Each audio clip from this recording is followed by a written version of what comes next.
여러분 안녕하세요. 슈퍼맘 박현영입니다. 자, 여러분과 함께 겨울방학 특집 겨울방학 8주 동안 우리 아이 영어 영역별로 효과 200%를 보는 영어 학습법 제1탄입니다. 자, 오늘은 고학년, 그 다음에 3, 4학년, 1, 2학년, 유초등 이런 식으로 나뉘어서 해볼까 합니다. 우선 가장 중요한 것은 학년별 상관없이 레벨별 상관없이 어떤 식으로든 간에 공통적으로 반드시 지켜야 할 룰이 있습니다. 반드시 이것은 공통으로 지켜야 된다. 이것부터 시작해 보도록 하겠습니다. 이번 겨울방학 8주로 제가 알고 있어요. 봄방학이 없는 학교들이 되게 많아서. 자, 그럼 8주가 결코 짧은 겨울방학은 아니에요. 저도 그래서 8주 동안 할 수 있는 특별한 수업들을 줌 수업으로 많이 준비했어요. 여러분을 위해서. 어쨌든 이번 겨울방학 동안에 어떤 과목을 집중적으로 할지, 어떤 영역을 집중적으로 할지 여러분들 아마 과목별로 다 계획표를 많이 세우겠지만 오늘은 영어 위주로, 그 다음 시간에는 다계국어 위주로 제가 한번 겨울방학 로드맵을 짜드리도록 하겠습니다. 자, 그러면 공통적인 계획에 있어서 첫 번째는요, 겨울방학 동안에 뭔가 해야지, 뭐 할까 이러면서 뭔가를 생각은 했는데 명확하게,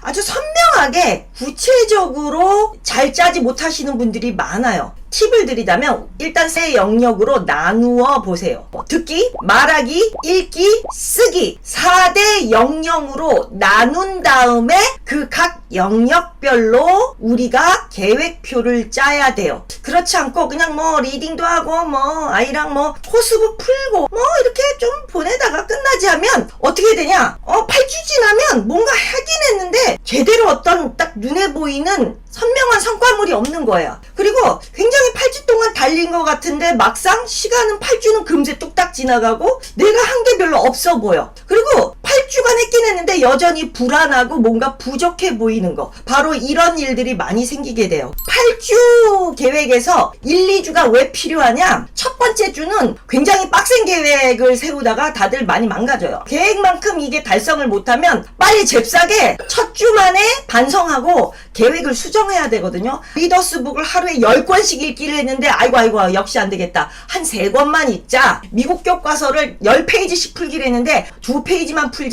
많이 줄이게 돼요. 여기서 중요한 거는 겨울방학 8주 동안에 엄청나게 뭔가를 많이 해서 2달 동안에 다 떼고 다 마스터하고 이따만한 두꺼운 거 2달 동안에 다 끝냈다라는 걸 목표로 잡게 되면 계획에 있어서 공부 목표량, 주간 목표량, 그리고 1일 목표량이 굉장히 빡치게 돼요. 빡신 계획표가 나오게 돼요. 그리고 빡신 계획표를 세우게 되면 결과는 어떻게 된다? 못 지키게 된다. 절대로 겨울방학 8주가 우리 아이를 쥐잡듯이 잡고 고통스럽게 빡시게 공부를 시키는 그런 주로 잡아서는 안 돼요. 평소보다는 조금 시간적 여유가 많으니까 조금 더 많이 할 수는 있어도 아이가 버거워할 정도의 엄청난 양으로 방학 2달 동안을 달렸다? 절대로 할 수 없습니다. 이것은 제가 학원에서 강연을 했을 때도 아이들에게 겨울방학 8주 동안에 어떤 것을 마스터하려고 원장님 지시로 제가 했을 때 부작용이 너무 많이 일어났었어요. 제 딸 현진이한테도 문법책을 뗀다든지 어떤 미국 교과서 한 권을 다 마스터링 한다든지 8주 동안에 야심찬 야욕을 이만큼 가지고 계획표를 짜고 달렸지만 사실 8주 동안에 절대로 마스터할 수가 없었어요. 자, 그렇다면 우리의 목표는 뭐냐면 실천 가능한 목표와 계획표를 세운 다음에 책 이만큼이다 그러면 절반을 뗀다 할지라도 어떤 루틴, 계획, 그리고 좀 마음의 여유를 갖고, 왜냐면 학교 다니면 숙제, 과제, 시험 이런 게 많은데 그런 것 없이 편안하게 공부를 할 수 있는 그런 마음으로 이렇게 쭉 하다 보면 8주가 알차요. 그리고 중요한 거는 8주 동안에 늘어지고 막 너무 노는 게 아니라 즐겁게 공부하는 루틴, 생활 습관을 잡아준다? 이것도 참 중요할 것 같아요. 그래서 저는 겨울방학 8주 동안에 즐겁고 보존할 수 있는 그런 느낌으로 8주 동안에 내가 진짜 엄마랑 한번 요만큼까지는 혹은 요 정도까지는 내가 진짜 끝내야지. 그래서 끝낼 때마다 뭐 스티커도 붙이고 표시도 하고 해갖고 그 표가 다 동글뱅이가 쳐졌을 때 8주가 끝나면 아이는 어떤 것을 느끼냐? 내가 해냈구나. 내가 꾸준히 루틴하게 8주 동안에 해냈구나. 뭔가 뭐 엄청난 성과물, 결과물을 보여주자는 게 아니라 내가 꾸준하게 했고 꾸준하게 외쳤구나라는 것을 아이가 느껴갖고 굉장히 어떤 보람을 느끼고 나도 꾸준히 뭔가가 되네? 이런 느낌을 주는 게 되게 중요해요. 그리고 저는 이 8주라는 느낌을 되게 좋아하는 게 이게 1년 프로젝트 해갖고 뭐 달별 프로젝트, 그 다음에 주별 목표, 그 다음에 일별 목표를 세우면 되게 이제 숨 막히고 너무 까마득하고 너무 막연하고 클 텐데 이게 딱 8주기 때문에 약간 타이트하단 말이에요. 아이가 좀 8주 동안에 내가 해봐야지. 2달 금세 지나갈 거야. 2달 동안에 내가 쫀득하게 좀 해봐야지. 이런 느낌도 들거든요. 그래서 아이나 엄마나 같이 계획표를 짜는 게 중요해요. 아이들도 마음가짐이 달라요. 뭔가 제대로 해보겠다. 그래서 아이에게 8주 동안에 우리도 뭔가 할 수 있다는 거 한번 해보자! 보여주자! 하면서 뭐 엄마는 우리 현진이에게 엄청나게 많은 걸 하라고 하지 않을 거야. 하지만 우리 8주 동안에 우리 현진이랑 엄마랑 뭔가를 좀 이루어냈으면 좋겠어. 어때 너? 그러면 좋아요! 뭐 이러겠죠. 그러면 자 그럼 문법책은 한 우리 반 권만 떼볼까? 미국 교과서 이렇게 두꺼운데 우리 한 반만 해볼까? 8주 할 수 있을 것 같아. 어때? 그러면 힘들겠는데 한번 첫 주 해보고 다시 엄마 결정해 볼게요. 뭐 이럴 거 아니에요? 그럼 그래 첫 주만 해보고 네가 너무 힘들어하고 피곤하고 아니면 너무 널널해서 조금 더 할 수 있어요. 이런 거는 조금 더 페이지 수를 늘리고 해갖고 첫 주 지난 다음에 두 번째 주 때 다시 수정을 하자. 그 수정한 걸 갖고 8주 동안에 고고싱 달려 하는 거야. 오케이? 그러면 오케이 하면서 이제 계획표를 짜게 됩니다. 그래서 겨울방학 8주 동안에 영역별 듣기, 말하기, 읽기, 쓰기로 8주 동안의 목표를 잡아야 되고요. 어떤 교재로 할지 정해야 하고요. 한 주당 얼마만큼 나갈지를 계획표를 짜야 되고 그렇게 되면 그게 daily, 하루당 얼마, 한 회당 얼마만큼 나가야 될지까지 아주 구체적인 계획표를 짜야 돼요. 사실 이 계획표 짜는 게 제일 힘들어요. 근데 일단 짜고 나면 한번 수정을 거치면 그 다음에는 일사천리로 달려가잖아요. 수우파, 스맨파 보면 거기서 이제 수장들이 있잖아. 리더들이 각 그룹에. 자, 우리의 미션이 BTS의 뭐 쩔어라는 노래로 우리가 춤출 거야. 그러면 처음부터 그냥 이렇게 추지 않죠. 어떻게 출까? 그냥 뭐 일단 쳐보자 이러지 않죠. 자, 작전을 짤 거야. 그러면서 큰 계획을 짜죠. 자, 이거는 우리가 한번 섹시 버전으로 갈 거야. 아니면 이거는 큐트 버전으로 갈 거야. 전체 버전의 어떤 개념을 짠 다음에 자, 그러면 여기에 우리가 뭘 할 것인가? 기승전결. 처음부터 마지막까지의 그거를 짠 다음에 그 다음에 노선, 동선 짜고 어떻게 할 거 짜고 그 안에 들어가는 동작 안무 짠 다음에 한번 쳐보죠. 쳐본 다음에 생각보다 찍힌 비디오를 봤더니 좀 이상해. 그러면 야, 이 부분 이렇게 고쳐 저렇게 고쳐서 엄청나게 수정을 고치죠. 그래서 대결의 날은 다가오고 있는데 그 안무 짜느라고 막 2, 3일을 다 날려. 7일 동안에 3, 4일을 안무 짜느라고 날리는데 되게 신기한 거는 그렇게 고통스럽게 티격태격 해갖고 안무가 딱 일단 결정이 되면 나머지 3일 동안은 미친 듯이 연습을 해서 완벽한 안무가 나오고 결전에서 막 멋진 무대를 보여주는 거를 우리는 많이 봤을 거예요. 그렇기 때문에 계획표 짜는 것을 대충 설러덩 짤 게 아니라 그렇다고 너무 미친 계획표를 짜라는 말도 아니지만 여러분들이 뭔가 계획표를 글로써 써서 나타내야 된다는 겁니다. 저도 옛날엔 계획표 없이 한번 그냥 대충 했는데 정말 내가 한 달 동안에 뭘 했는지 이게 눈에 보이지가 않는 거예요. 근데 이걸 쓸 때는 써서 V표, X표, 대충 했을 땐 세모, 잘했을 땐 동그라미, 그날 못했을 땐 X 해갖고 딱 8주 지나서 이 표를 보니까 너무 뿌듯하고 다음에 또 계획표를 세워서 해야 되겠다. 이게 뭔가 굴러가거든요. 그래서 반드시 영역별로 어떤 교재로 한 주당 그리고 하루당 얼마만큼 나갈 건지 꼼꼼하게 페이지 수까지 적어서 계획표를 짜야지 대충 해야 한다? 100% 이 계획표가 뜻대로 안 되고 계획에 차질이 생기고 진도가 막 밀리게 되고 큰일 납니다. 그래서 반드시 목표는 한 주만 먼저 짜고 그 한 주 동안 해본 다음에 반드시 수정을 거쳐서 두 번째 주부터가 진짜 계획표가 될 겁니다. 그래서 저는 제 자신에게 3 스트라이크 아웃이라는 것을 마음속에 계속 이렇게 되새깁니다. 정말 천재지변이 일어나거나 뭐 고열 40도가 일어나거나 아주 아파서 뭐 응급실을 가지 않는 이상 좀 컨디션이 안 좋고 뭐 여행을 갔다든지 놀러 갔다 와서 피곤하다? 이건 무조건 밤 늦게 자는 한이 있더라도 하자. 그리고 진도만큼 안 나가더라도 반이라도 하자 하면서 아이에게 굉장히 그것을 강조했어요. 왜냐하면 이래서 안 하고 저래서 안 하고 조금만 피곤해서 안 하고 싸워서 안 하고 이러면 그 어떤 계획도 지켜질 수가 없어요. 초등 때부터 어떤 이겨내는 것을 조금씩 가르쳐 줘야 된다고 봐요. 저도 아픈 현진이 보고 시어머님한테 구사리 먹고 남편한테 혼나가면서 왜 애 좀 냅둬 편하게 냅둬 하지만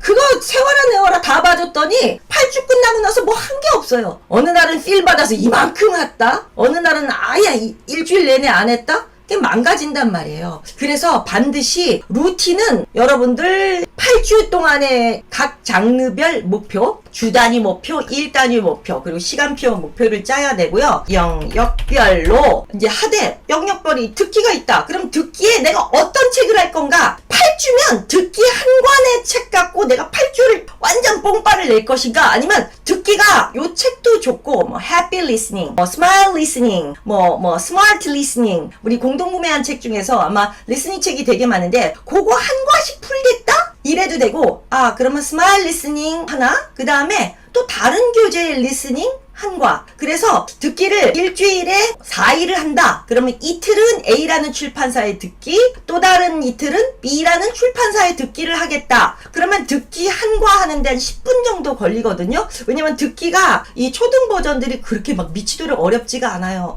어떤 지문을 듣고 그거를 듣고 따라 외치고 거기서 나오는 잘 들었을 때 놓치는 단어들, 듣기에서 특히 놓칠 수 있는 어휘나 수거들을 좀 알려주고 그거 듣고 따라하고 다시 한번 듣고 문제 풀고 괄호치기 하고 이게 듣기란 말이에요. 근데 그게 원래 한 과당 10분을 넘지 않게 뭐든지 만들어져 있거든요. 그래서 삭삭삭삭 풀려면 절대로 자기 레벨보다 선행, 하이 레벨을 하면 안 돼요. 굉장히 어려운 레벨의 듣기를 한다. 내 아이의 어휘력이나 알아들을 수 있는 리스닝 어휘력이 한 초2 수준인데 초6, 중1 거 무슨 선행학습한다 하고 그런 리스닝 교재를 할 경우에는 다 안 들릴 거예요. 왜냐면 굉장히 난이도 높은 것이 막 듣기의 지문으로 나오거든요. 그럼 그 어휘 외우기도 바쁘고 잘 들리지가 않아요. 그러면 그 어휘 공부를 다 해야 돼요. 사실 이거는 듣기 연습을 하는 건데 어휘 공부하기 바쁘고 수거 공부하기 바빠서 생각보다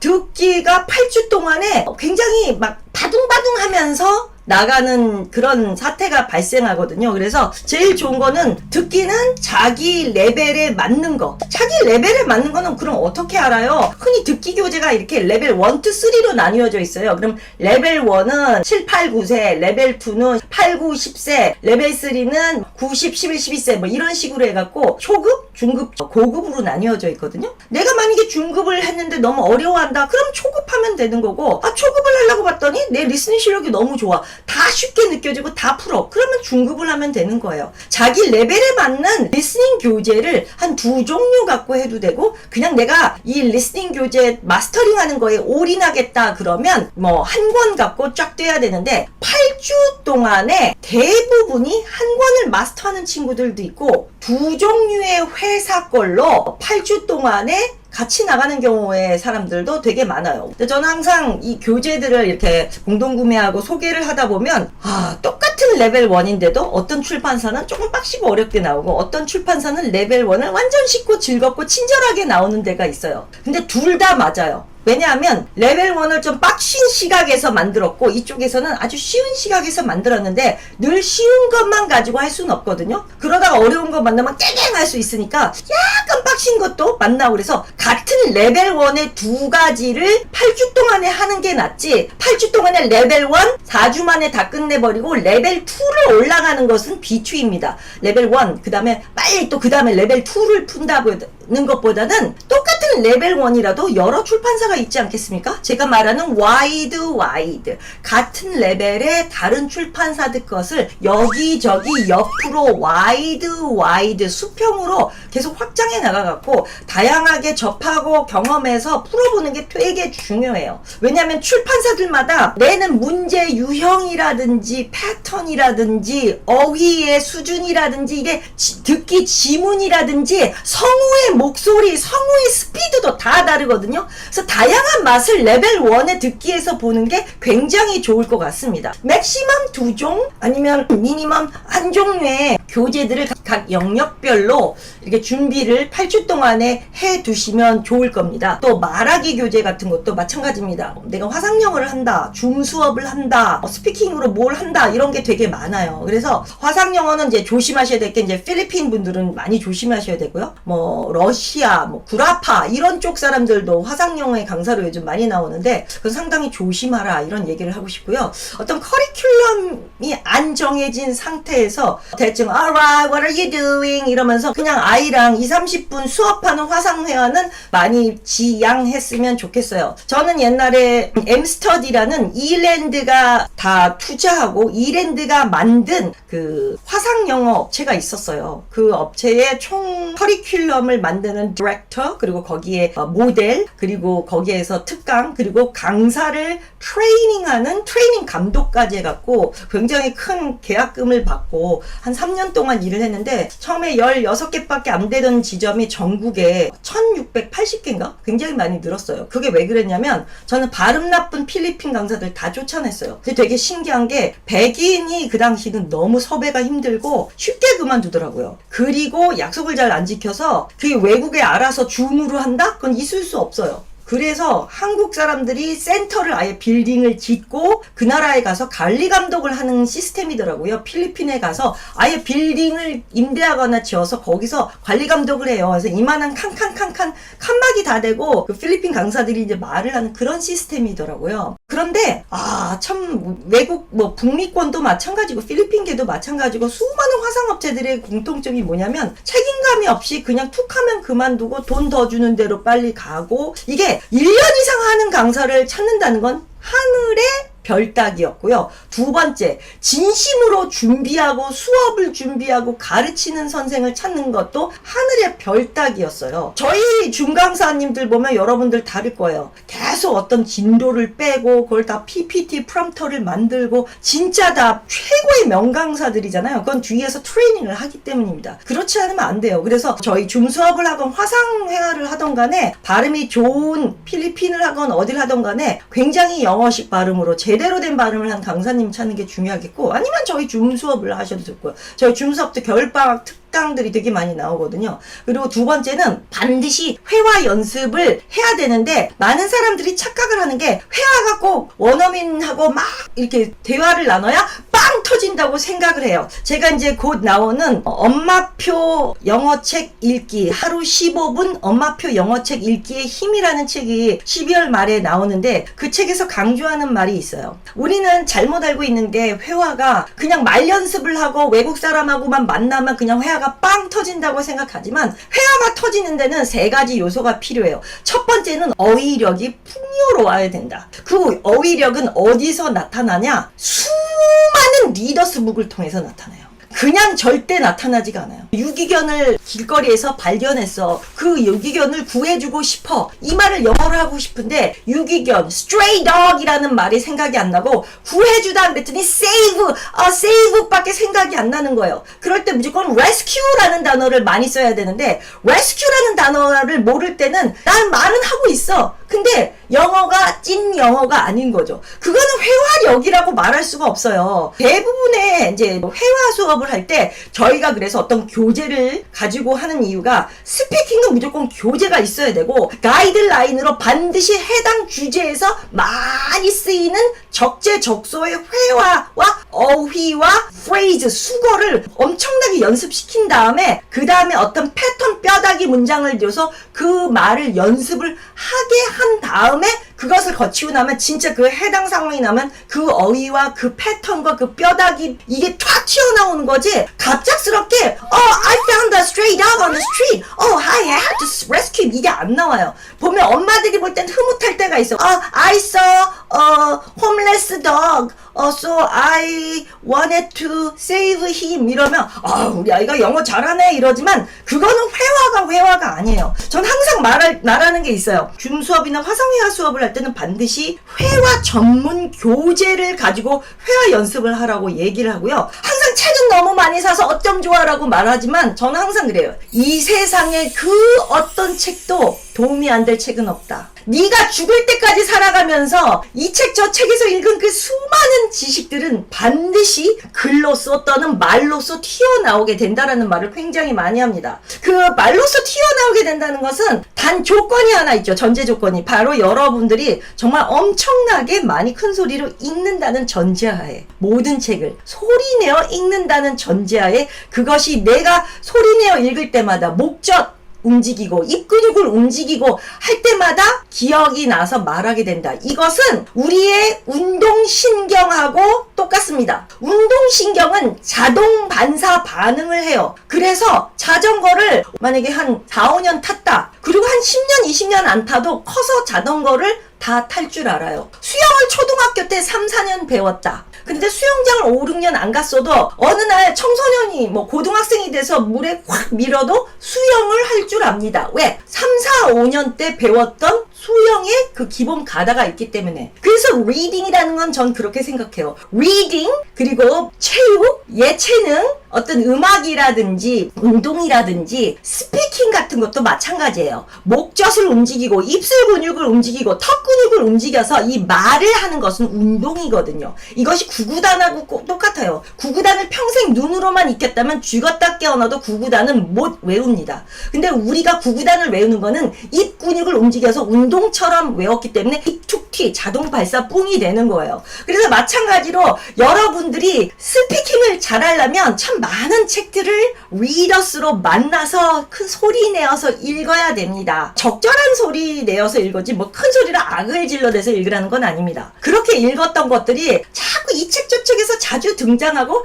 지구온난화다 그러면 이 책 저 책에서 나오지 않습니까? 그러면 이거를 이제 그때마다 자주 접하는 그 단골 용어, 단골 수거구 이런 것들이 있어요. 그래서 단골 손님들이 있단 말이에요. 그 문장은 좀 또 다른 문장이고 다른 시츄에이션일 거 아니겠습니까? 거길 통해서 난 자꾸 읽다 보면 자, 어느 날 회화를 하게 될 때 내가 거기서 읽었던 것을 나도 모르게 아웃풋으로 나오게 됩니다. 그래서 저는 회화를 잘하려면 어떻게 해야 돼요? 그러면 저는 항상 세 가지 말을 해요. 첫 번째는 어휘력이 세야 된다. 단어만 외워서는 절대 그 어휘를 쓸 수 없다. 왜? 단어마다 쓰임새가 다르기 때문에 그 어휘에 예문이 있는 단어집도 좋고, 두 번째는 책을 소리내어 많이 읽어라. 그리고 세 번째는 반드시 스피킹 교재를 가지고 회화 연습을 제대로 하라라고 합니다. 그래야 스피킹 교재에서는 각 주제별 자기소개를 할 때 또는 자기 취미를 얘기할 때, 영화를 관람한 다음에 관람평을 얘기할 때 그 주제별로 쓰이는 단골 수거, 단골 단어들을 기가 막히게 데이터별로 잘 정리한 게 요즘 회화북이에요. 그래서 슈퍼스피치는 굉장히 잘된 책들 중에 하나입니다. 그래서 그런 슈퍼스피치 같은 그런 책들을 여러분들이 모아둬야 되는데 단 한 종류의 회화 코스북밖에 없다? 그건 굉장히 위험한 발상이에요. 왜냐하면 수많은 주제마다 이 라이터가 다양한 식으로 회화를 쓰거든요. 예를 들어서 화났어. 그러면 와 열받아. 이럴 수도 있고 와 못 참겠다. 와 나 진짜 짜증나는데? 다양한 케이스가 나올 거지 않습니까? 근데 A라는 출판사의 회화책만 딱 했다. 그러면 화날 때 맨날 I'm angry 이렇게만 말할 수밖에 없겠죠. 근데 와 케이스별로 화낼 때 쓰는 표현들이 이렇게 다를 수가 라는 걸 느끼려면 참 다양한 회화 코스북을 많이 익히셔야 돼요. 제가 항상 많은 책을 갖고 있는 게 저한테는 굉장히 부자라고 말을 하는 이유는 굉장히 자신이 있어요. 전 옛날서부터 어떤 논문을 낸다든지 작품을 쓴다든지 뭘 할 때 잠깐 이 부분 이 책에서 이상하게 그 정보가 없어. 그러면 잽싸게 가지고 있는 다른 책들 총동원해서 하다 보면 꼭 어디 하나에 걸려. 그럼 그거 그대로 발췌하고 모방도 하고 약간 바꾸기도 해서 나만의 것을 만들 때 좋은 자료들로서도 너무 좋아요. 그래서 저는 스피킹 회화책도 잘하려면 회화 코스북 여러 종류가 있어야 되고, 그리고 리딩을 큰 소리 내어 읽어야 된다. 어휘력이 세야 된다. 이걸 좀 많이